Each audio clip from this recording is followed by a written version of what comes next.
원과 직선의 위치 관계 개념 강의 시작해 보도록 하겠고요. 조금 계산은 어려운 파트긴 한데 그렇게 뭐 개념적으로 어려운 부분이라고는 생각되지 않거든요. 자, 한번 천천히 한번 따라와 보길 바랍니다. 자, 원과 직선의 위치 관계인데요. 위치 관계라는 거는 셈이 뭘 기준으로 나눠진다, 구분이 된다 그랬냐면은 위치 관계라는 거는 만나는 점의 개수 따라서 조금 구분을 지어준다고 생각하면 됩니다. 자, 그러면은 잠깐 한번 우리 생각을 좀 해보도록 할까요? 자, 원이 이렇게 있어요. 좀 찌그러졌네요. 자, 원이 이렇게 있는데, 자, 이 원에 직선을 그릴 거예요. 근데 직선을 어떻게 그리면 만나는 점이 변할지 조금 생각해 봅시다.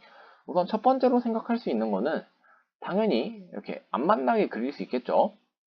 자, 그 다음에 조금 더 이렇게 직선을 막 보면은 뭐 이런 식으로 그려지는 순간도 오지 않을까요? 자, 이렇게 되면은 두 점에서 만나는 경우가 될 거고요. 자, 그러면은 아무리 직선을 그어도 세 점에서 만나기는 조금 어려울 것 같고, 그죠? 자, 조금 아슬아슬하게 이렇게 비껴가면은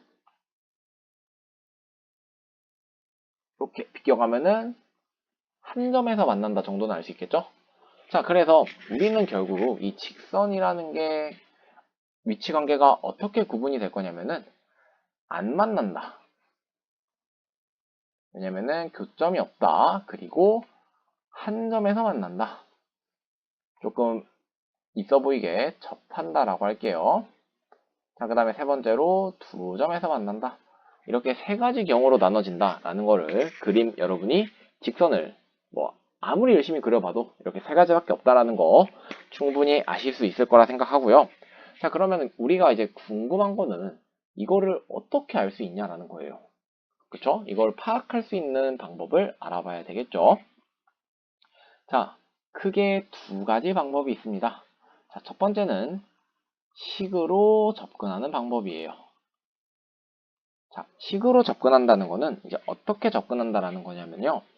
자, 우리가 알고 있는 게 지금 원의 방정식과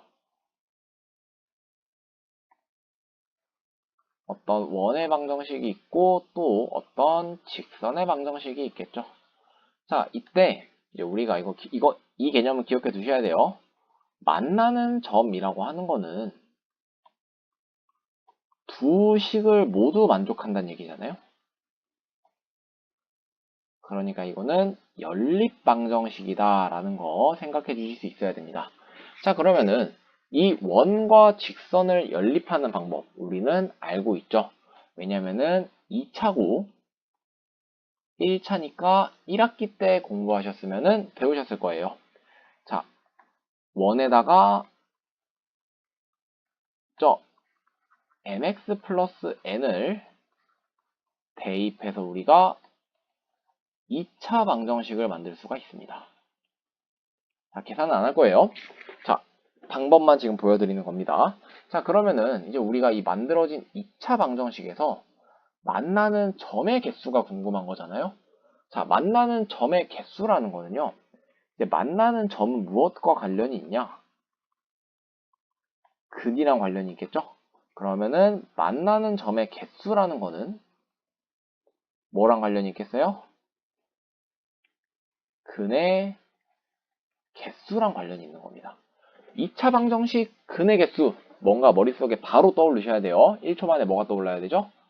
판별식이 떠오르시면 완벽합니다.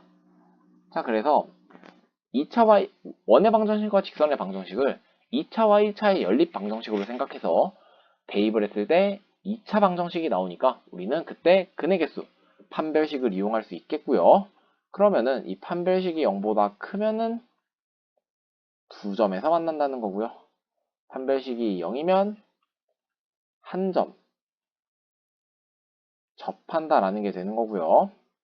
그 다음에 판별식이 0보다 작으면 만나지 않는다. 자, 그림으로 보면요. 두 점에서 만난다는 건 요런 상황, 한 점에서 만난다는 건 접하는 상황, 만나지 않는다는 거는 떨어져 있는 상황. 이렇게 판별식을 통해서 우리가 얻어낼 수가 있다라는 겁니다. 자, 이게 약간 식으로 접근하는 방식이었고요. 자, 조금 이제 다른 방식으로 하나 더 해보도록 할게요. 자, 두 번째는요, 이제 약간 조금 더, 이제 우리가 원이라는 거는요, 쌤이 강조했을 때, 원은 중심과 반지름이 핵심 포인트라 그랬죠? 그러면은 이 중심과 반지름, 그리고 직선으로 무언가 해볼 수 있지 않을까? 라는 겁니다. 자, 그래서 이때 사용되는 아이디어는요, 자, 중심부터 직선까지의 거리를 우리가 구할 수 있죠. 점과 직선 사이의 거리, 잘 배우고 오셨을 거라 생각합니다. 이 중심과 직선 사이의 거리를 d라고 해서 우리가 이걸 이용해서 문제를 한번 해결해 보도록 할 거예요. 자, 중심과 직선 사이의 거리를 d라고 하면은 우리가 어떤 걸 생각해낼 수 있냐면요. 자, 원을 한번 그려봅시다. 자, 이렇게 원이 있는데요. 잠깐 3개 그릴게요.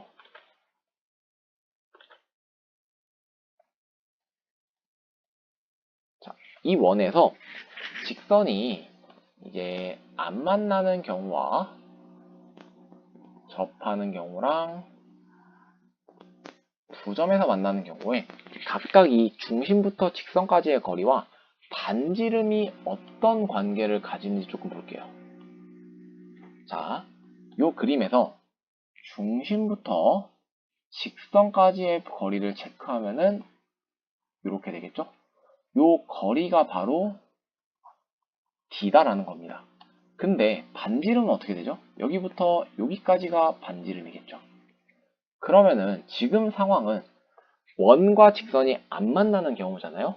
이런 경우 때는 당연하게도 중심부터 직선까지의 거리가 반지름보다 클 수밖에 없습니다.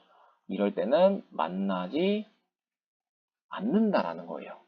자, 그럼 두 번째 상황 보면은 중심부터 직선까지의 거리랑 반지름이 동일하다라는 거 보이실까요? 자, 이때는 한 점에서 만난다. 접한다라는 얘기고요.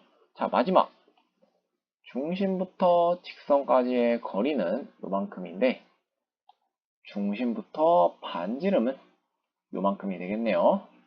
자, 그러니까 이때는 중심부터 직선까지의 거리보다 반지름이 더 크죠. 자, 이때는 두 점에서 만나게 된다. 자, 생각해보면 되게 당연하게 와닿을 거라고 생각해요. 원을 가운데 놓고 내가 직선이 원보다 멀리 있으면 중심부터 직선까지의 거리가 반지름보다 멀겠죠? 왜냐면은 이 반지름이라는 게 원에서부터 떨어진 딱 거리잖아요. 그러니까 이 거리만큼 떨어져 있으면은 원이 되는 거잖아요. 반지름이라는 거 중심부터 떨어진 거리다 보니까 어떤 중심이 있을 때 이 중심에서 떨어진 거리가 r만큼 되면 그 지점은 이제 원이 되는 거죠. 그러니까 r보다 더 멀리 있다면 그러면은 당연히 원보다 만나지 않을 거고 r보다 가까이 있다면 당연히 두 점에서 만날 거다라는 사실 굉장히 잘 이해하시길 바랍니다. 자, 그렇게 해서 지금 이 두 번째 과정은요.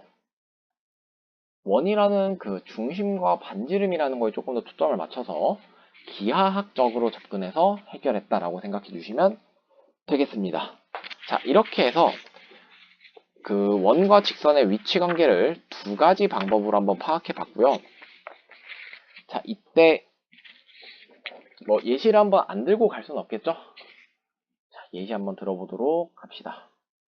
자, 만약에 x제곱 플러스 y제곱은 9라는 직선이 있고요. 9라는 원이 있고요. 그 다음에 y는 뭐 x 플러스 2다 라는 직선이 있다고 해볼게요. 자, 그러면은 이 둘 사이에 어떤 위치 관계가 있느냐라는 걸 봤을 때 첫 번째 방식대로 해볼게요. 첫 번째 방식은 y 대신에 x 플러스 2를 대입합니다. 그러면은 x제곱 플러스 x제곱 플러스 4x 플러스 4는 9니까 2x제곱 플러스 4x 마이너스 5는 0이네요. 짝수 판별식 바로 써보면 4 마이너스 ac 마이너스 10이니까 양수라는 거 알 수 있겠고요. 그러면은 근이 서로 다른 두 근을 가지겠죠. 그러니까 이 문제는 지금 원이 있으면 어떻게 그려지는지 모르겠지만 두 점에서만 난다라는 사실을 알 수 있는 겁니다. 자, 두 번째 갈게요. 두 번째는 중심이 0,0이고 반지름은 지금 3인 상황이죠. 그때 점과 직선 사이의 거리를 쓸 거니까 직선을 한쪽이 0인 형태로 바꿔줄게요. 그러면은 중심부터 직선까지의 거리 d는요.